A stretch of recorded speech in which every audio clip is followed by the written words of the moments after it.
এত সুন্দর একটি মোবাইল ফোন আমি প্রথম দেখে তো মনে করছি মেকআপ বক্স ও হঠাৎ খুলে যায় এটাতে মোবাইল ফোন।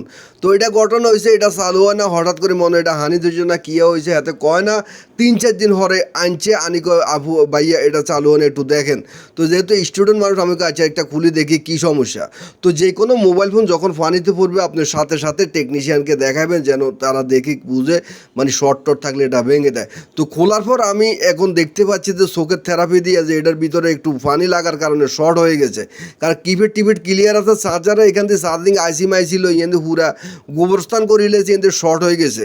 হরে জিজ্ঞেলাম করলাম আসলে কোন পানিতে হয়েছে, কয় আমার ছোটো ভাইয়া এটাতে ফেসাব করে দিয়েছে। ও আচ্ছা বুঝছি, কোনো সমস্যা না, তরল পদার্থ গিয়েছে এই কারণে হয়তো আপনার মোবাইলটা শর্ট হয়ে গেছে, ঠিক হয়ে যাওয়ার সম্ভাবনা আছে, আপনি একটু অপেক্ষা করুন, বসেন, টাকা লাগবে 100।